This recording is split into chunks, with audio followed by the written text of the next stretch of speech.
Good afternoon. Now, we have three brains that allow us to go from thinking to doing to being. Each brain is its own individual biocomputer with its own anatomy and own circuitry, its own physiology and chemistry. They even have their own history as well as their own sense of time and space. Now, the first brain, the neocortex, it's the newest brain in evolution. It's that walnut-shaped structure that sits on the outside with all of its folds and valleys in yellow there. It's the newest, the most evolved and highly specialized in human beings. Right under the neocortex is called the limbic brain, the chemical brain, the emotional brain, or the mammalian brain. It's about the size of a lemon, and it's responsible for regulating internal chemical order. Right in the back of the brainstem there in red is called the cerebellum, the reptilian brain.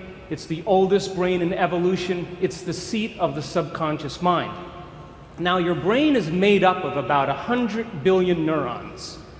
If you took 100 billion sheets of paper and stacked them on top of each other, it would be 5,000 miles high. That's the distance from Los Angeles to London.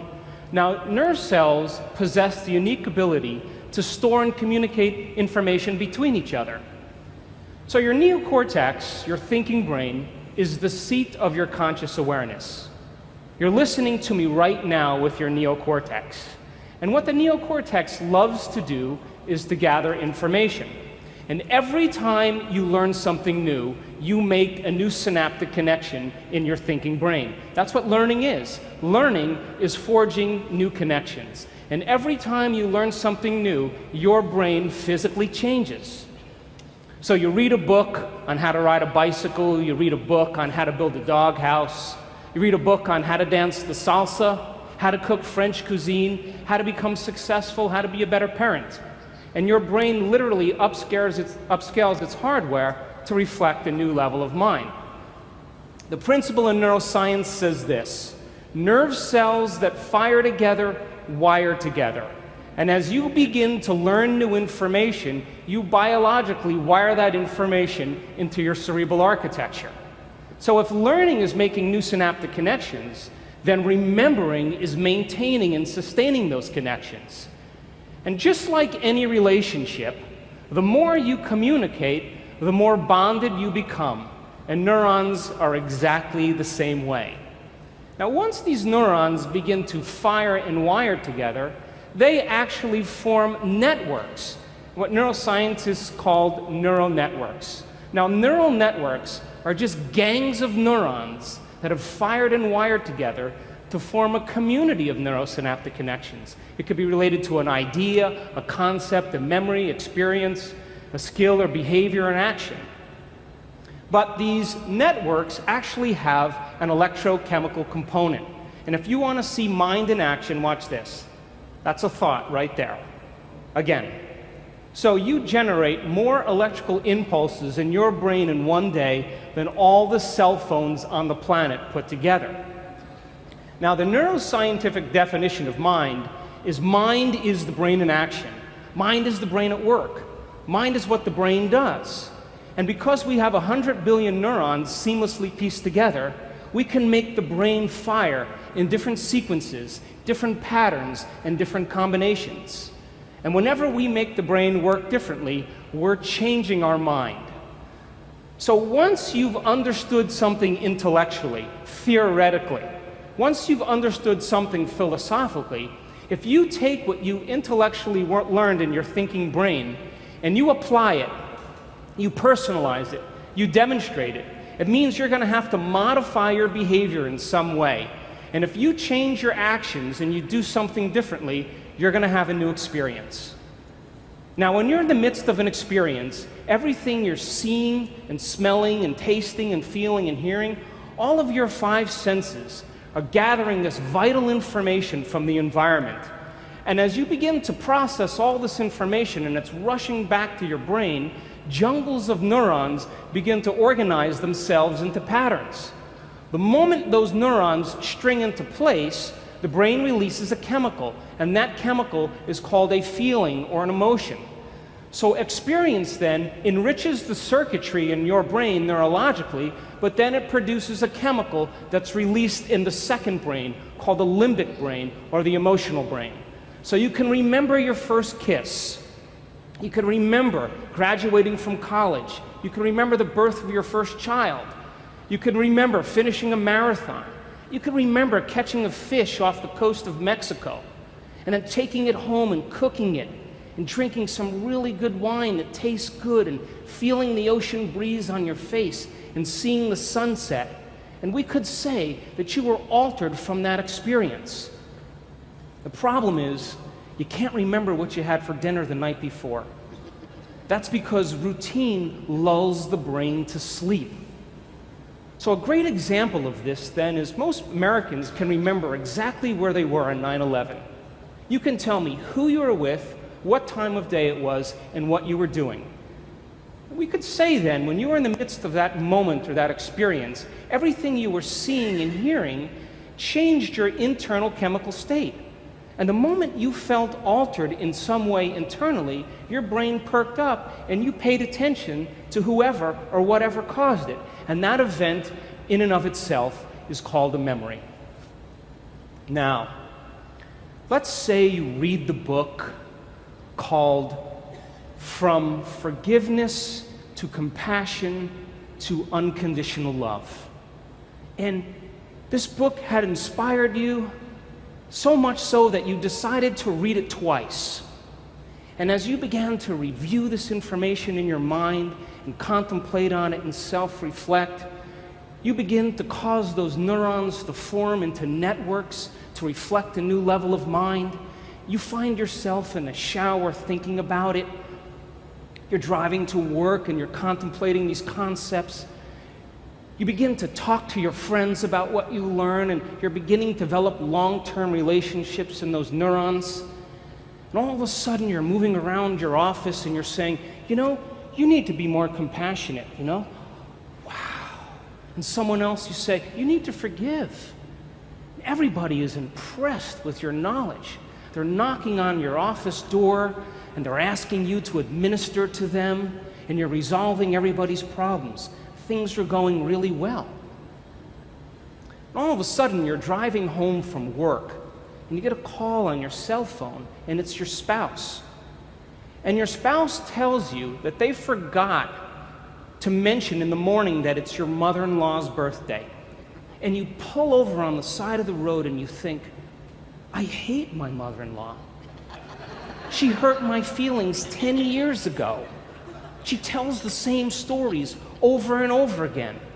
And you begin to remember that you had some pretty stressful moments that branded you emotionally from your past with your mother-in-law. Now, stress is when your body's knocked out of homeostasis. Stress is when your body's knocked out of balance.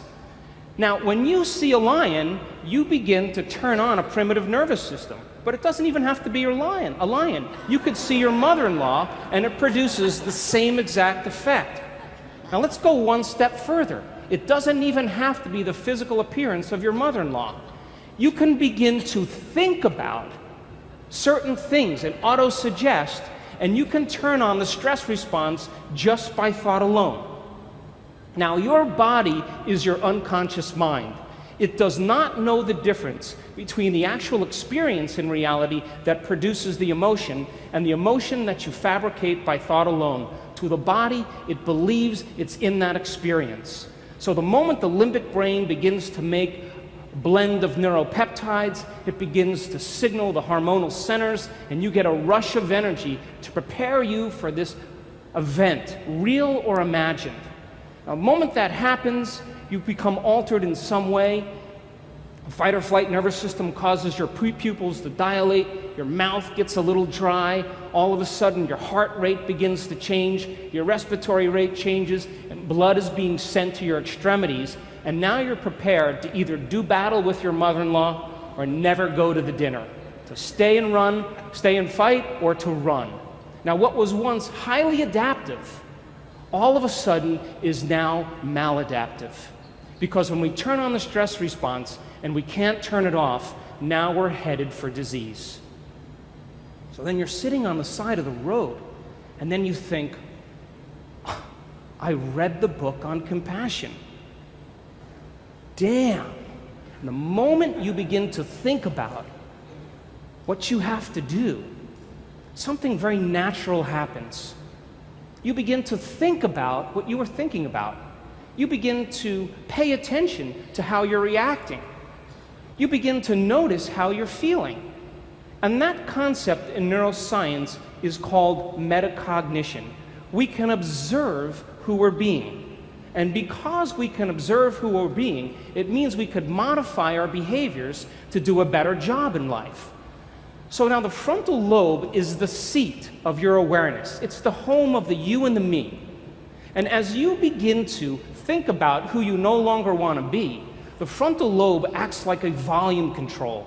And it begins to lower the volume in the circuits in your brain that are connected to the old self. And as it begins to silence those circuits that are connected to the old level of mind, that level of mind no longer fires, and you're observing it instead of participating in it. And as you begin to silence those circuits, nerve cells that no longer fire together no longer wire together. And you begin to biologically break down the circuits in your brain that are connected to the old self and to the old mind. Now, as you're sitting on the side of the road, you think, what piece of knowledge could I apply in this situation from what I learned in the book? And as you begin to plan your actions, and you begin to think about a new way of being, and you begin to put yourself into the equation, your brain naturally begins to fire in new sequences and new patterns and new combinations. And whenever you make your brain work differently, you're changing your mind, because mind is the brain in action. And as the brain begins to fire in new ways and you produce a new level of mind, nerve cells that fire together wire together, and you begin to install the neurological hardware ahead of the actual experience. And now you have circuits in place to use when you get into that dinner. So now, as you ask yourself, what is compassion? And you begin to remember all these different things that you learned in the book, the frontal lobe, like a great symphony leader, begins to synchronize these circuits. And when it begins to produce a certain level of coherence, a certain level of mind, your brain naturally creates a hologram or an image. And that image then becomes the internal representation of what you are going to use when you walk into that dinner. We would call that intention. Now, there's a very, very unique shuffle that kind of goes on microscopically between different circuits in your brain. You're trying to fire this new thought called compassion. But remember, you fired and wired all these other circuits based on the last 10 years. So as you're beginning to fire this new thought, all these other thoughts are saying, you hate your mother-in-law, you don't want to go to that dinner, why don't you start tomorrow? This isn't a good time to do this. But if you persist with a certain amount of amplitude, and you put your attention behind that thought, sooner or later, that thought will be the strongest and loudest voice in your head. Now, the moment that becomes the loudest voice in your head, the brain has to seal that circuit more permanently. So when the action potential is firing down the neuron from the presynaptic cleft to the postsynaptic cleft, there's a glue that seals the circuit called neural growth factor, and it travels in the opposite direction. But there's only a certain amount of that neural growth factor to go around. So it starts to steal the glue from the neighboring circuits. And when that happens, there goes your memory of your mother-in-law hurting your feelings 10 years ago. There goes the thought that you hate her. There goes the impatience. There goes the intolerance. And the only signal now that's traveling to that neuron is called compassion. Now, every place where one neuron connects with another neuron is a memory. When this happens, you begin to biologically and neurologically prune away the old memory of the old self. And this is the science of changing your mind. If you want to see what it looks like in real time, let's try that again. You want to see what it looks like in real time, unhooking from the old self, reconnecting to the new self. This can happen in moments. Now, get back on the road, you make your U-turn, You're heading to the dinner. You're reminding yourself who you no longer want to be, silencing those circuits in the brain. You begin to think about who you do want to be based on the knowledge you've learned, and you're priming your brain ahead of the actual experience. You walk into the dinner and you get your behaviors to match your intentions. You get your actions equal to your thoughts. You get your mind and body working together, and you do exactly what the book says. The moment that happens, all of a sudden, you feel compassion.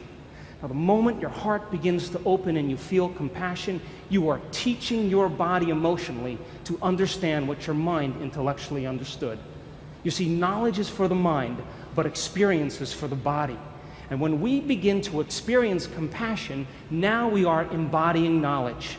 The word is becoming flesh, and the limbic brain makes a new batch of peptides that signals the body, and you begin to literally change your genetic expression because there's new information coming to the gene. And epigenetically, we signal genes from the environment. And you're changing the fabric of you because you're instructing your body chemically to understand what your mind has intellectually and philosophically understood. But it's not enough to do it once. You can't forgive your mother-in-law one time and expect to be on the stained glass windows in church. You got to be able to repeat the experience. You got to be able to do it over and over again. You have to do it so many times that you no longer have to think about it. And when you do it over and over again, you neurochemically condition the body to memorize compassion as well as the conscious mind. And when that happens, when the mind and body are working together, or the body knows as well as the mind, you activate that third brain called the cerebellum, the seat of your subconscious mind. You've practiced it so many times that you know how, but you don't know how you know how. It's automatic. It's second nature. It's easy. It's a habit. It's a skill. It's an automatic behavior. And when you get to this level of memorizing an internal chemical order, a level of innate now, it's so innate in you that it's who you are. When you get to that point where no person, no thing, no experience can remove you from it, because you have sustained this level of coherence, now you're in a state of being. And so the way we transform the world is we transform ourselves. And when we're in that state of being, we give people permission to do the same. Thanks for listening.